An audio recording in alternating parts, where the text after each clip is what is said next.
بسم اللہ الرحمن الرحیم۔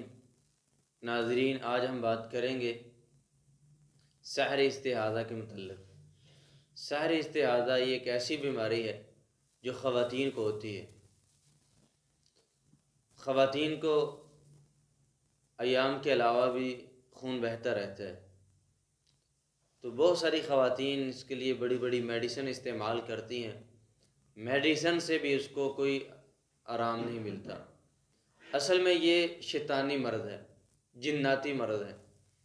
جن خواتین کو استحاضہ کا مسئلہ ہو تو وہ سمجھ لیں کہ یہ شیاطین جنات کی وجہ سے یہ بیماری لگتی ہے۔ بعض اوقات یہ جادو کی بھی ایک قسم ہوتی ہے، جادو کروا دیا جاتا ہے جس کی وجہ سے بیماری لگ جاتی ہے، جس کو سحر استحاضہ کہتے ہیں۔ جادوگر یہ کرتا ہے کہ جس عورت کو بیماری لگانی ہو، ایک جن کی ذمہ داری لگاتا ہے کہ آپ نے فلاں عورت کے پاس جانا ہے، جا کے آپ نے اس کو یہ بیماری لگا دینی ہے۔ جن جب اس عورت کے پاس آتا ہے، اس کی کوشش یہ ہوتی ہے کہ میں اس کے جسم میں داخل ہو جاؤں۔ اگر تو وہ عورت نماز پڑھنے والی ہوگی، اذکار کرنے والی ہوگی، اللہ تعالیٰ سے ڈرنے والی اور تقوی اختیار کرنے والی ہوگی، تو شیاطین جنات اتنی آسانی سے اس کے جسم میں داخل نہیں ہوں گے، بلکہ اس کو وسوسوں میں مبتلا کریں گے، اس کو پریشان کرنے کی کوشش کریں گے، روحانی طور پر اس کو کمزور کرنے کی کوشش کریں گے۔ جب وہ عورت روحانی طور پر کمزور ہوگی تو یہ جن اس عورت کے جسم میں داخل ہو جائے گا۔ جب یہ جن جسم میں داخل ہوتا ہے تو اس کے بعد پھر یہ جسم میں خون کی طرح گردش کرتا ہے، جس طرح نبی مکرم صلی اللہ علیہ وسلم نے فرمایا، حدیث میں آتا ہے کہ شیطان انسان کے جسم میں خون کی طرح گردش کرتا ہے۔ جب یہ خون چلتا رحم تک پہنچتا ہے تو پھر آپ نے فرمایا کہ یہ عورت کے رحم میں ٹھوکر لگاتا ہے۔ اب جو شیطان ٹھوکر لگاتا ہے اس کی وجہ سے خون بہتا ہے، اس کو کہتے ہیں امراض، سحر امراض۔ تو یہ شیطانی مرض ہے۔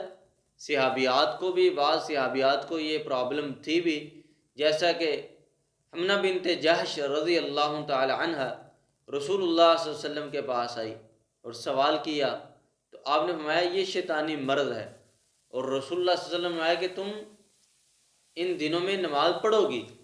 اکثر خواتین غلطی کیا کرتی ہیں کہ جب استحاضہ کا مسئلہ ہوتا ہے، خون بہ رہا ہوتا ہے، تو وہ نماز بھی چھوڑ دیتی ہیں۔ حالانکہ شریعت کے لحاظ سے حکم یہ ہے کہ خواتین مخصوص دنوں کی گنتی کر کے اس کے بعد اگر خون بہتا بھی ہے تو وہ نماز کی پابندی کریں گے۔ جب نماز کی پابندی کریں گے تو انشاءاللہ اللہ کے فضل سے وہ جو شیطانی مرض ہے وہ ختم ہو جائے گی۔ دیکھیں، انسان بیمار ہوتا ہے، روحانی طور پہ بھی بیمار ہوتا ہے، جسمانی طور پہ بھی بیمار ہوتا ہے۔ جب روحانی طور پہ بیمار ہوتے ہیں تو ہم اللہ کا ذکر زیادہ کرتے ہیں۔ جب میڈیکلی بھی کوئی مرض ہوتی ہے تو اس وقت بھی ہم اللہ کو یاد کرتے ہیں۔ اس لیے یہ استحاضہ کا جو مرض ہے یہ بھی شیطانی مرض ہے۔ ان دنوں میں نماز کی پابندی کرنی ہے، اذکار کی پابندی کرنی ہے۔ جب نماز اور اذکار کی پابندی ہوگی تو اللہ کے فضل سے یہ مرض ختم ہو جائے گی۔ کثرت کے ساتھ سورہ النور کی تلاوت کرے، اور رات کو جب سونے سے پہلے شام کے اذکار میں سورہ النور کی تلاوت کرنی چاہیے، اور اسی طرح سورہ النور کی تلاوت کر کے پانی کے اوپر دم کریں، وہ پانی پئیں بھی اور اس پانی سے غسل بھی کریں۔ دم والے پانی سے نہا بھی سکتے ہیں۔ شیخ الاسلام ابن تیمیہ رحمہ اللہ بیان کرتے ہیں، لکھتے ہیں کہ دم والے پانی سے نہانا درست ہے، اور اس لیے آیت الکرسی کی تلاوت زیادہ سے زیادہ کرنی چاہیے، اور اللہ کے ساتھ اپنا تعلق مضبوط کرنا چاہیے۔ اور اگر یہ مرض ہو تو ان دنوں میں نماز پڑھنی چاہیے اور سورہ نور کی تلاوت کرنی چاہیے، سننی چاہیے۔ اللہ سبحانہ و تعالیٰ سے دعا کرتے ہیں کہ اللہ جتنے مسلمان بیمار ہیں سب کو مکمل شفا عطا فرما۔ سبحانک اللہم و بحمدک، اشہد ان لا الہ الا انت، استغفرک و اتوب الیک۔